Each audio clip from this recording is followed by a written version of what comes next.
En el Ecuador, ¿qué se puede hacer para poder meterle más plata? Porque la cosa está complicada.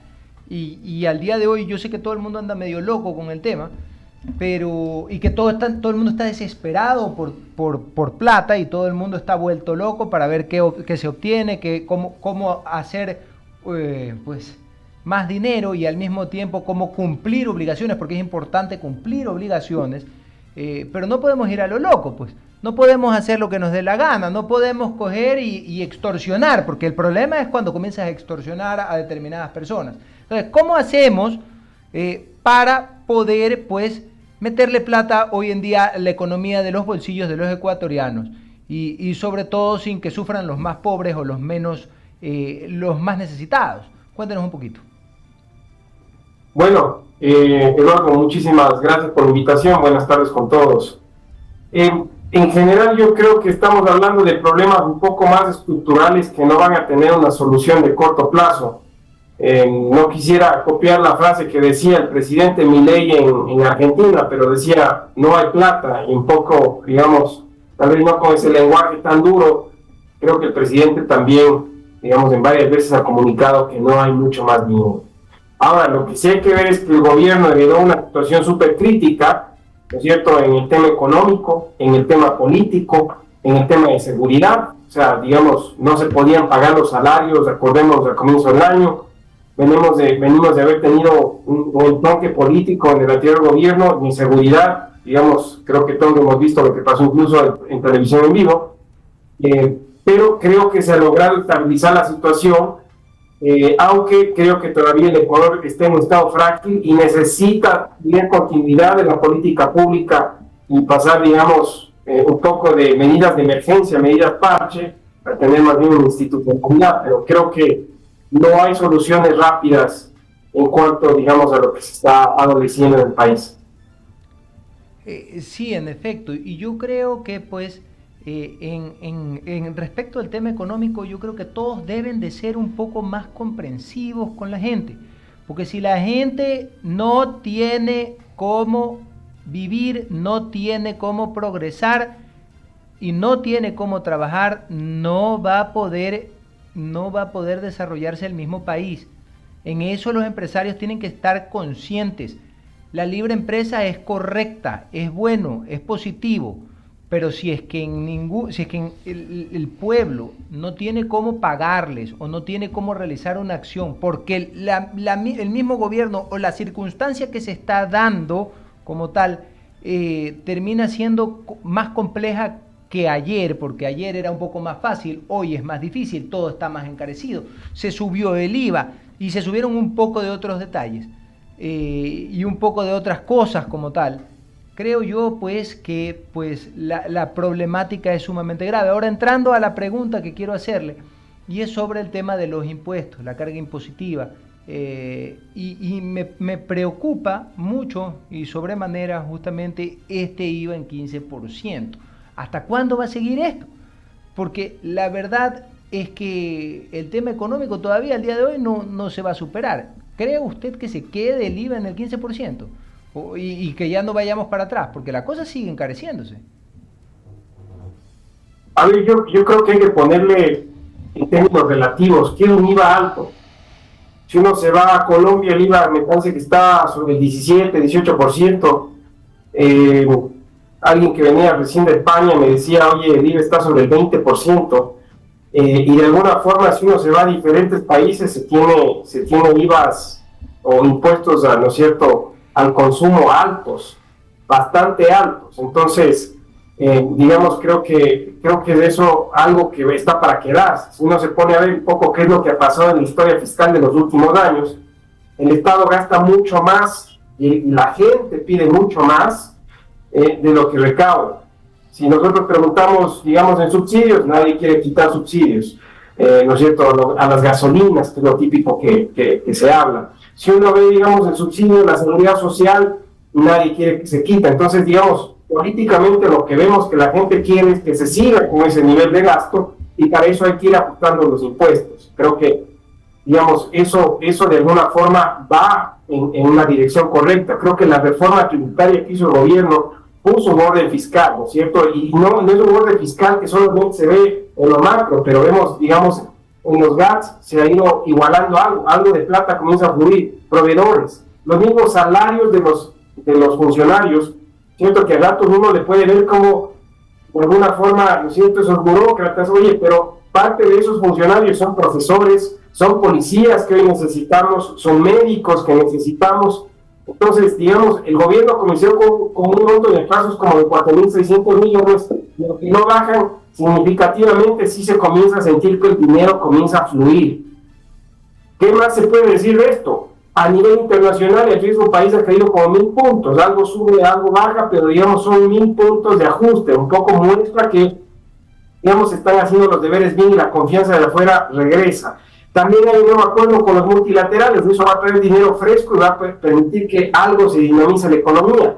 Pero, y creo que esto siempre hay que tener en claro, necesitamos reformas estructurales para que la economía funcione mejor, ¿no es cierto? Tanto en el tema monetario como tal vez en temas más hacia el lado empresarial.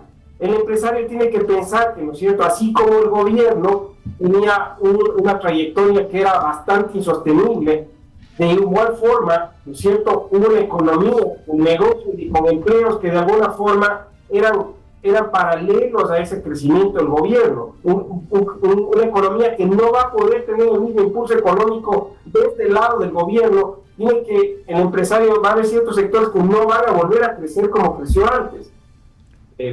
Sectores, por ejemplo, la parte de consumo, tal vez no vamos a tener el mismo impulso. En el agro sí. También en la parte de construcción no vamos a tener el mismo impulso, pero no es cierto, tal vez en la minería sí. Entonces, digamos, creo que hay que reajustar las expectativas y seguir apoyando que la dirección vaya hacia tener, como digo, dejar de tener medidas de emergencia y comenzar a tener medidas estructurales que le encaminen a la economía para que en un par de años comience a reflotar.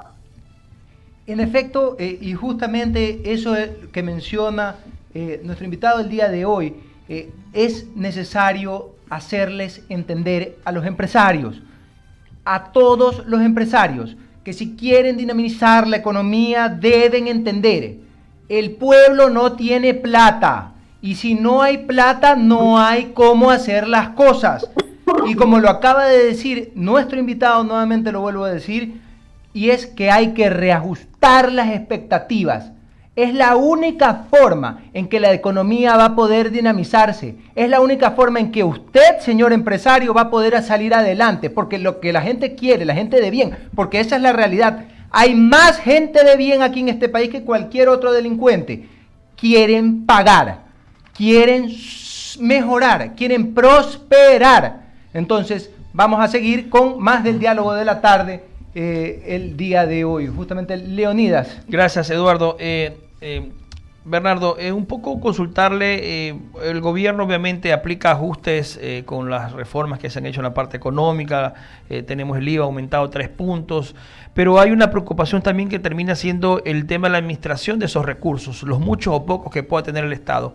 Veamos hoy, por ejemplo, cómo el propio ministro de Salud presentaba una denuncia en la Fiscalía por estos sobreprecios en el hospital, en la compra de alimentos en el hospital del Niño Francisco y Casa Bustamante. Es decir, el tema de la corrupción, los recursos que hay se los siguen llevando quienes entran a administrar instituciones, hospitales u otras dependencias que manejan dinero, que hacen contrataciones, y los sobreprecios nos llevan a la quiebra a los ecuatorianos. Sin embargo, seguimos aportando nuestro contingente con más impuestos, con aumentar cosas, y la pregunta es, ¿quién controla el manejo del dinero del Estado, de los ecuatorianos en la administración de la cosa pública? Si los funcionarios se dedican prácticamente a ver artimañas para llevar su tajada y la corrupción campea en las instituciones públicas. Definitivamente yo creo que ese lado, ¿no es cierto?, si hay un esfuerzo duro hacia digamos, las familias, hacia las empresas, el gobierno tiene que dar una certeza de que los montos que se recaudan en impuestos, ¿no es cierto?, y tal vez esa dureza económica que se tiene desde el lado privado, ¿cierto?, como empresas, como familias, van a ser usados de la mejor forma. Y ahí sí creo que necesitamos una reforma estructural. O sea, por ejemplo, es muy difícil pensar que sigamos en todos los sectores. Digamos, por poner un ejemplo, y no tengo nada contra la empresa CNT, pero CNT sigue ¿no es cierto?, pensando en tener líneas fijas. Eso es algo que va muriendo y sigue teniendo, ¿no es cierto?, la misma cantidad de empleados que tal vez están destinados para esa ala del negocio. Entonces creo que hay que repensar, eso es un ejemplo, pero hay que repensar en dónde está el Estado, ¿no es cierto?, y con eso ver en dónde vamos a poner prioridades, y con esas prioridades dentro de cada institución también invertir un poco en tecnología. Yo estoy ahora en el sector privado, y antes seguramente si uno quería tener una iniciativa, un poco comenzaba a contar 10, 20 cabezas. Ahora con la tecnología hay cómo hacer lo mismo con la mitad, o con un cuarto, o con casi nadie. Entonces lo mismo puede pasar en el sector público, y creo que cada dólar que entra tiene que estar bien pensado hacia dónde. Creo que ya no hay una discusión de que si el gobierno tiene que dar buena educación, si es que tiene que dar buena salud, si es que tiene que dar seguridad, si es que tiene que dar institucionalidad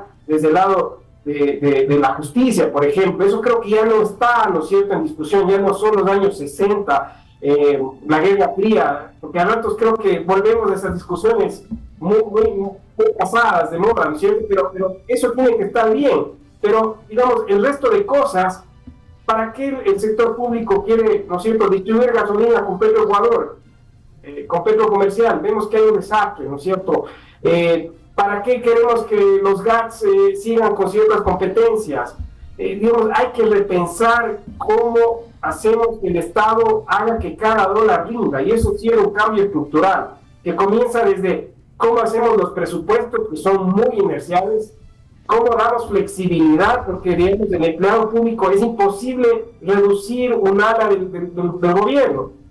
Digamos, no puede ser que de alguna forma tengamos todas esas restricciones, y el que termina pagando a la final es el ciudadano, sea, digamos, vía la empresa o vía, digamos, básicamente su salario. Bernardo, conocimos obviamente que el gobierno pues gestionó un acuerdo con el Fondo Monetario Internacional para obtener recursos, y la pregunta también salta: los gobiernos a través de los años terminan haciendo la deuda externa cada vez más impagable, cada vez aumenta más y más y más, y la pregunta es, de todos esos recursos que han ingresado desde los últimos gobiernos de endeudamiento agresivo que ha habido con adquisición de deuda externa, ¿en qué se ha invertido? ¿Dónde está ese dinero? ¿Y cómo paliamos el tema de pagar capital, interés, los bonos que cada cierto tiempo hay que cubrir, y terminan siendo como una especie de bola de nieve que cada vez se hace más y más grande la deuda externa ecuatoriana? Ese es un reto enorme. Este año tenemos 1.500 millones de amortización, y si le sumamos esto hasta el 2030 tenemos como 12.000 millones de amortizaciones de deuda, más los intereses. Entonces, digamos, es un monto grande, es un monto muy grande de deuda. Pero yo creo que el gobierno está yendo en la dirección correcta, está revisando los temas de empresas públicas. Creo que se ha tocado por primera vez eso. Estábamos viendo, por ejemplo, que me parece que en CENEL triplican los salarios en la empresa pública esa. Tenemos juicios en Petroecuador, digamos, donde todo se pierde. Digamos, creo que hay que, como digo, hay que repensar en dónde están esos dólares. El plan de inversiones de mucho tipo, como el gobierno está obligado, el gobierno del presidente Noboa está obligado a tener, digamos, estas preasignaciones, ¿cierto? Tanto de salud, de educación, cómo van subiendo los salarios, cómo se va poniendo hacia los GATS, cómo se va distribuyendo a diferentes zonas. Hay mucha inercia en el presupuesto. Lo único que queda son 1.700 millones para inversiones, y eso no alcanza ni siquiera para cubrir la depreciación real de los bienes públicos, ¿no es cierto? Peor para hacer nuevos puentes, nuevas carreteras, etcétera. Pero no hay que dejar de lado que todavía hay que hablar de los subsidios. Los subsidios han llegado a costar como 7.000 millones en algún punto, ¿cierto? Cuando el petróleo está muy alto, hoy por hoy cuestan 3.000 millones lo calculado para este año, mitad en diésel y a cuartas, ¿no es cierto?, la otra mitad, gas y gasolina. Entonces, yo creo que hay que hacer un esfuerzo en focalizar. Si uno piensa, ok, dejemos gas en 300 millones, dejemos, ¿no es cierto?, tal vez unos 500 más, 1.200, el resto, casi 2.000 millones de dólares, podríamos, digamos, ponerlo en sectores donde sí se necesita: educación, salud, seguridad. Entonces, digamos, creo que se está haciendo bastante trabajo, pero falta, y creo que tenemos que ser pacientes y como digo, otra vez, pasar de la emergencia a tener una política pública que en realidad genere institucionalidad a largo plazo. Y ese sería el reto, tener una política pública a largo plazo. Bernardo Llana, ex viceministro de Finanzas, con quien estamos conversando. Alberto Quintana tiene más inquietudes para usted, Bernardo. Solamente una, ex viceministro, ¿cómo le va? En honor al tiempo, solamente algo muy puntual. Y hacer una clarificación, hoy lo decía el ministro, el actual ministro de Finanzas.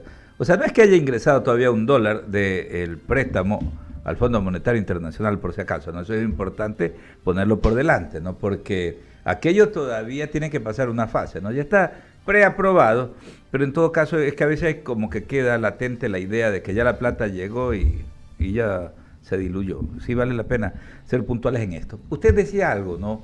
Con lo cual coincidimos plenamente, el tema de esta verdadera reforma estructural, que hay que empezar algún día. El problema es ese. Usted mencionaba algo que hoy en la primera emisión del diálogo lo decíamos, ¿no? Esto del famoso contrato colectivo con los trabajadores de CNL. Es increíble. Llegan a $12,000, a $13,000. O sea, ellos son los super sapos, los únicos sapos aquí, los únicos vivos en el Ecuador, ¿no? Con estas argucias, supuestamente para no sobrepasar el techo que hay de las remuneraciones de los empleados del sector público, pues precisamente pues utilizan estas metodologías dolosas, ¿no? Y así por el estilo. Nos vamos a encontrar también que desde los 3 niveles GACS todo el mundo reclama cada año más plata, más plata, más plata. Nadie quiere rendir cuenta, eso sí, nadie prioriza. Seguimos viendo autoridades locales que siguen con los famosos festivales musicales, pintando murales, haciendo la bailoterapia y una serie de cosas que ni siquiera están contempladas en el COTAD, por citar un ejemplo. Entonces, la pregunta es, ¿cuándo nos sentamos los ecuatorianos, ¿no? La clase dirigente, política, gremial, empresarial, desde la academia, desde los medios de comunicación, ¿cuándo nos sentamos a delinear lo que necesitamos en este país? Porque lo peor de todo es que al término del día agarramos a la clase popular y le metemos todo este tipo de demonios, ¿no? Satanizamos aspectos que son importantes porque la gente no termina de entender que a veces es necesario que desaparezca parte de esta estructura que nos quita todos los días posibilidades a nuestros chicos y que lamentablemente se diluyan los recursos. Entonces la pregunta, ex viceministro, muy puntualmente es esa: ¿cómo y cuándo podemos delinear ese gran pacto social que requiere el Ecuador? Yo no he trabajado para el presidente Noboa, pero yo creo que por algunos años no había sentido esto. Y puede ser que uno ni siquiera sea, digamos, muy partidario de la ideología del presidente Noboa, pero lo que sí puedo ver en él es que hay una forma un poco distinta de cómo hacer política, y si de alguna forma logra reelegirse, creo que estamos en una ventana de tiempo político en la cual se van a poder hacer estos cambios estructurales. El presidente no sé si es hábil, no sé si es carismático, no sabría decirle, pero tiene un poco este ángel que le permite, o la gente le permite y le acompaña, y vemos, digamos, cómo están los índices de popularidad. Creo que, digamos, pensar de una forma muy práctica, creo que hasta la elección no va a haber muchos más cambios, va a tener que seguir en este periodo de estabilización, pero yo creo que, digamos, apuntando un poco más a largo plazo, creería que es él el que podría hacer esta gran discusión, porque va a tomar un poco de capital político el poderlo hacer. No creo que ha habido un presidente en los últimos 10 años que tenía este capital político, y creo que, digamos, no soy un analista político, pero parecería que un poco se le van alineando los astros al hombre. Claro, y ojalá que se le terminen de alinear, ¿no? Porque es necesario todo eso, contar con tiempo, con ese fortalecimiento que dan las bases, que da el pueblo también, el entendimiento que pueda llegar a entender cuando se tomen decisiones que a veces son complicadas. Ex viceministro, muchísimas gracias por atendernos. Muchísimas gracias por la invitación y una buena tarde con todos. Muchísimas gracias, ahí estaba con nosotros presidente.